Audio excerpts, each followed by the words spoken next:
Hello everybody and welcome back to my YouTube channel. Today's review is centered around my most anticipated film of 2021 and the original version of an absolutely terrible DC movie. Known well by many as the Snyder Cut, this is Kia's Reviews and this is my non-spoiler review of Zack Snyder's Justice League.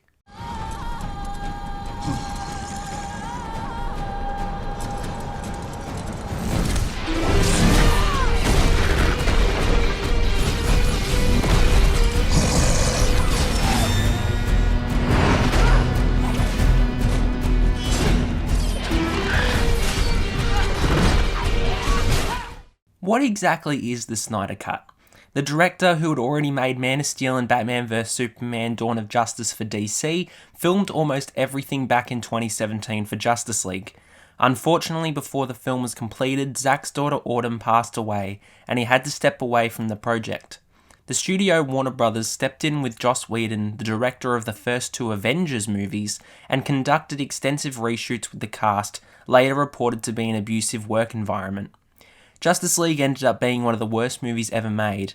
Fans and stars of the movie started to demand that Warner Bros. Should #release the Snyder Cut. After the overwhelming support from fans, Zack Snyder was granted a budget of $70 million to restore his vision and finish off his movie. And now, that very film from 4 years ago is finally here. The beginning of this 4-hour epic journey is part 1 Don't Count on It Batman, and it takes on a good chunk of character development, introducing main newcomer Aquaman into this lengthy story. I just want to make it clear that even though the stories of Joss Whedon's version and Zack's cut are similar, Snyder did literally everything better and made moments of his that were used in Whedon's version feel like a fresh new take.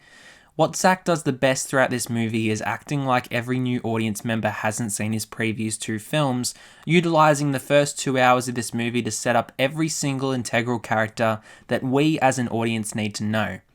The introduction of Steppenwolf as the villain was nothing short of violent, bloody, and menacing. With a brand new design that conveys these characteristics, he easily has become my favourite villain within the DCEU. We live in a society where honor is a distant memory. Isn't that right, Batman? Continuing on to part 2, The Age of Heroes, we are introduced to Steppenwolf's motives and full villainy, which we got none of from the original cut of Justice League. He has purpose, and to have that as a motive from early on in the film gives Steppenwolf the edge he needs to make himself more exciting, building anticipation for an overbearing villain in Darkseid. However, to also learn Darkseid's motives gives Snyder a whole other layer to an already exciting set of villains, hopefully to be explored more in further films. This is such a big movie with a very long runtime, but each scene is given time to breathe and be fully fleshed out. This is what kept me interested in this film the entire time, because every scene had a purpose to the plot.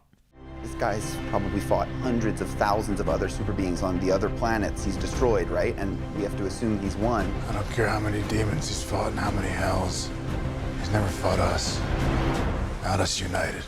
The third chapter of Zack Snyder's Justice League, Beloved Mother, Beloved Son, centers around introducing the character of Cyborg, portrayed by Ray Fisher, and The Flash, portrayed by Ezra Miller. Fisher ends up being the heart and soul of the entire movie, standing out amongst one of the greatest ensemble casts I've ever seen. He truly had an emotionally packed performance every time he was on screen. Cyborg's whole arc was cut out of the original 2017 movie, which came as quite a shock to fans looking forward to his performance. This film is much more emotional and packs a real punch, something its predecessor could not get close to. Ezra Miller has never really been the Flash in my eyes, but for this movie to actually deliver some decent laugh-out-loud comedy with his character, it makes me warm to him a lot more than I previously did. Due to his surprising and definitely not annoying performance, I'm looking forward to his solo outing next November.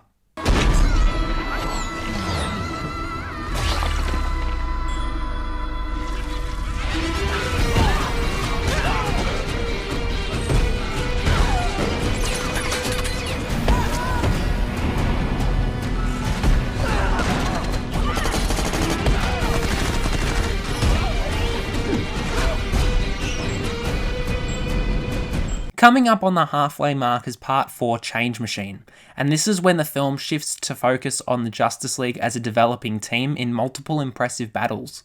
There was no connection among these people in the previous movie except for the fact that they had superpowers, but to see them begin to rely on each other was what made this part so satisfying. It felt like Batman, Wonder Woman, The Flash, Cyborg and Aquaman were all ready and willing to stand up against Steppenwolf rather than keeping themselves and their powers hidden. At this point of the movie, it became quite exciting to see the Justice League come together, given the character building nature of the first 2 hours. This part is where the action truly begins. The opening of this chapter contains probably one of the film's greatest action sequences.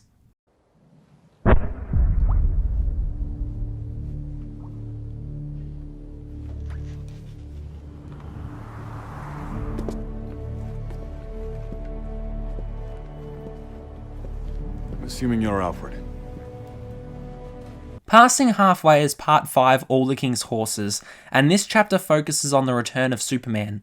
A lot of the scenes in this part of the movie were previously used in Joss Whedon's Justice League film, but given that he took some of Snyder's scenes, this specific sequences only got better in this movie. The battle between Superman and the Justice League was quite impressive, albeit familiar. The extended version of this particular scene making the whole event more entertaining than it was last time. Oh yeah, and no CGI mustache. This brought out the performances I wanted to see, specifically from Gal Gadot as Wonder Woman and Jason Momoa as Aquaman. Having Henry Cavill back as Superman without a CGI mouth was honestly nice to see, because that was painful back in 2017. Ben Affleck holds up as my personal favourite Batman in this film after Batman vs Superman Dawn of Justice.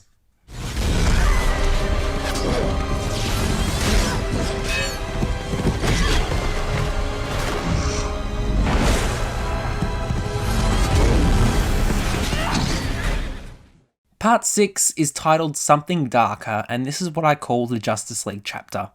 All the action, all the characters are here. Quite easily the most exciting chapter in the whole film, and the best part of comic book films recently, most notably since Avengers Endgame. Zack Snyder's Justice League goes all out and doesn't let up.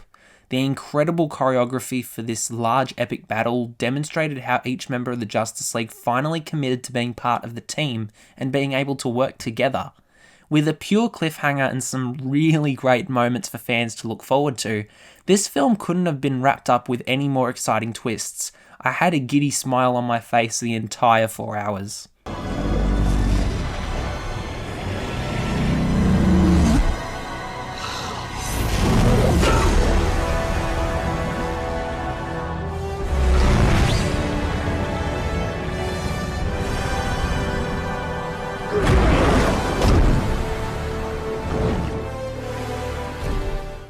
During the epilogue, titled A Father Twice Over, it becomes noticeable how much Justice League truly delivered.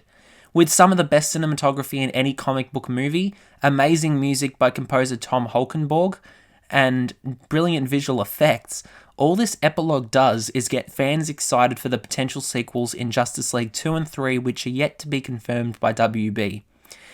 For a total of 5 scenes to be so exciting in terms of hinting at what's to come was perfect for a fan like me who genuinely wants to see more of these characters and more of this story.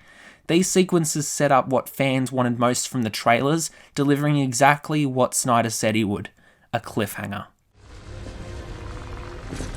The mother boxes will be found and united.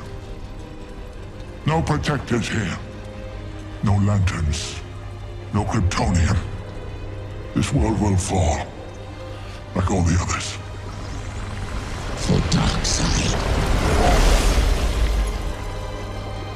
For Darkseid.